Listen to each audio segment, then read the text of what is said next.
Halo, selamat berjumpa dengan saya Markus Hermawan. Kali ini di channel Top MTH Metafisik, saya akan memberikan sebuah tips ya, tip Feng Shui, di mana tip Feng Shui ini berhubungan dengan pintu utama rumah. Bagi kita yang sudah memiliki rumah, ada baiknya kita mengecek kondisi dari pintu rumah kita. Karena dari sisi Feng Shui, rumah itu mulutnya ada di pintu utama. Sehingga apapun yang ada di pintu utama rumah itu sangat menentukan apa yang akan masuk ke dalam rumah kita. Di dalam Feng Shui kita belajar tentang angin dan energi. Jadi Feng Shui itu ada aliran energi yang masuk ke dalam rumah dan tersirkulasi dengan baik di dalam rumah itu supaya menjadikan rumah itu sehat ya, kemudian penuh kedamaian, ketenangan, kebahagiaan, dan kegembiraan.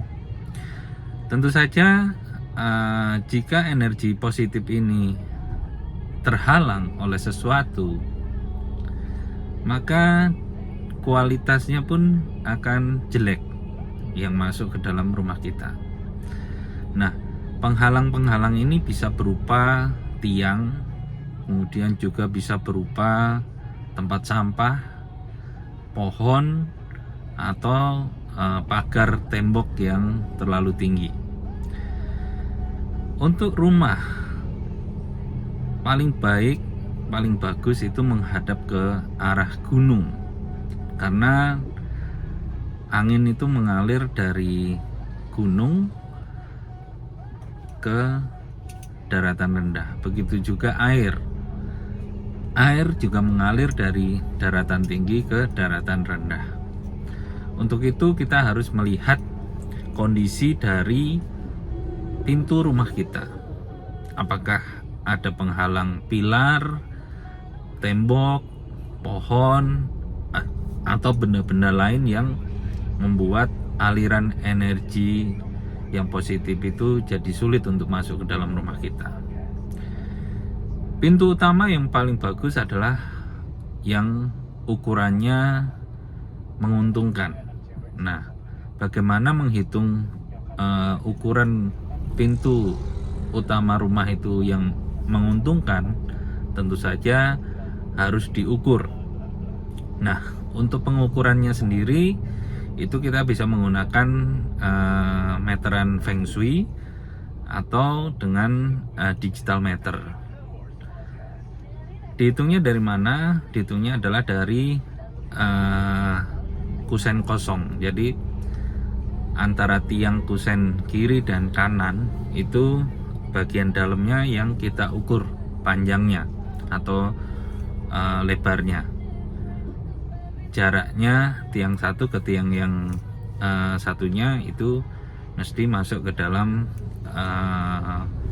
Feng Shui yang baik. Nah, kalau misalnya masuk ke Feng Shui yang jelek, ya kita mesti rubah lagi ukurannya supaya bisa ukurannya masuk ke dalam perhitungan yang baik. Selain dari lebar dari daun pintu, kita juga melihat kondisi dari pintu itu sendiri. Jika pintu itu kotor, kemudian rusak, retak, atau tidak terawat, itu juga menggambarkan ada hambatan di dalam energi kemakmuran untuk masuk ke dalam rumah kita. Oleh karena itu, pintu rumah mesti kita sering-sering perhatikan kebersihannya, kegunaannya, ya, jangan sampai seret atau bunyi. Usahakan tetap seperti baru. Nah, dengan kondisi pintu rumah utama yang bagus, ini energi yang positif, energi kemakmuran juga bisa mudah masuk ke dalam rumah kita. Kemudian dari feature yang ada di hadapan rumah kita. Jika rumah kita menghadap ke tower sutet yang sangat jelas, setiap kali buka pintu kita melihat tower sutet atau melihat tiang listrik, itu sangat-sangat tidak bagus, karena itu merupakan sumber dari Sha-Qi. Sha-Qi ini adalah seven killing. Di dalam dunia Feng Shui itu merupakan simbol energi negatif. Nah, biasanya rumah yang menghadap sutet atau bisa melihat sutet itu memiliki energi yang buruk. Penghuni rumahnya bisa mudah sakit, bisnisnya bisa bangkrut, dan juga keharmonisan di dalam rumah tersebut mudah retak atau terjadi gangguan. Untuk itu diperlukan analisa luar rumah, juga analisa di dalam rumah untuk dalam Feng Shui.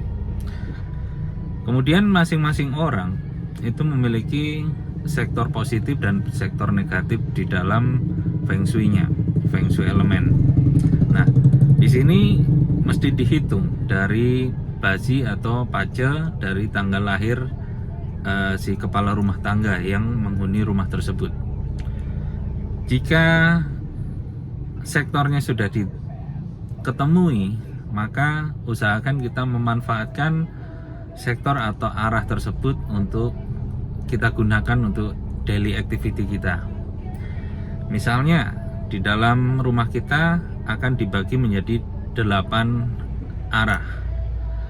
Dari 8 arah ini ada 4 arah yang bagus dan 4 arah yang jelek. Nah, caranya bagaimana? Nah, itu mesti dihitung. Nah, nanti untuk lebih detailnya, lebih lengkapnya, Anda bisa order Feng Shui online ya dengan saya untuk dihitungkan sektor mana yang menguntungkan, sektor mana yang bagus untuk kesehatan Anda, sektor mana yang bagus untuk keuangan Anda, sektor mana yang bagus untuk kesehatan Anda, juga sektor mana yang bagus untuk keharmonisan hubungan dengan pasangan Anda. Nah, dan juga menghindari sektor-sektor negatif yang ada di dalam rumah. Sektor negatif ini bisa berpengaruh buruk, bisa bikin sial, bisa bikin sakit, bisa bikin bangkrut ya, bisa juga bikin berantem atau cekcok atau masalah hukum. Oke, demikian sekilas tips Feng Shui dari saya, Markus Hermawan, founder dari Top MTH Metafisik di Indonesia. Salam Feng Shui, sampai jumpa.